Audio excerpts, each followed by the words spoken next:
बस थांब. आता मी दिसतोय का? दिसतोय ना. आता जवळपास 1 महिन्याभरापूर्वी आपण आपल्या या स्ट्राईप फिगच्या झाडाच्या ज्या जमिनीला समांतर फांद्या आहेत त्यांना आपण एअर लेअरिंग केलं होतं. आणि ते अशा प्रकारे केलं होतं की फक्त त्या फांद्या मातीमध्ये दाबून टाकल्या होत्या. तर त्यांना महिन्याभरामध्ये किती सुंदर मुळं फुटलेली आहेत ते बघ. जरा जवळ हे बघ, हे बघ. अरे वा, हे पहा मुळं किती फुटली आहेत पहा त्या सगळ्या फांद्या. आणि हे पहा झाड कसं वेगळं झालं.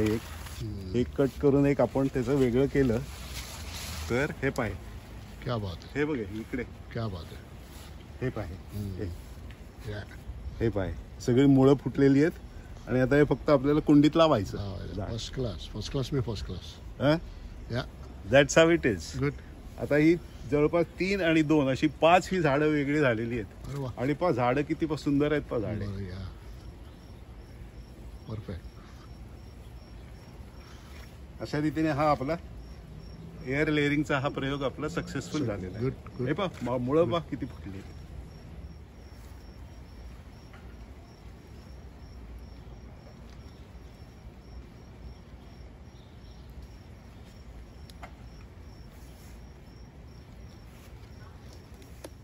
फक्त हे बघ, हे मी दाखवतोय ना, हे दाखव.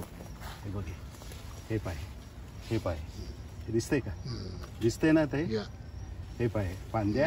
आणि या फांदीला पण मुळं फुटली आहेत. आता इथून ही मूळ फांदी कट करणार. हे पाहे. First class. हाऊ अबाउट दिस. हे बघा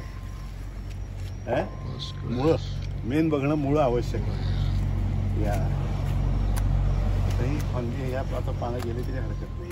पण याला इतकी छान मुळं फुटली आहेत पायाला. First class, first class. Very good. Okay. आता हे आपण असं असं ट्रान्सफर कर. या एका फांदीला तर केवढी मुळं फुटलेली आहेत पहा. हे पाय मुद्दाम हात ठेवतो इथे, हाताचा पंजा.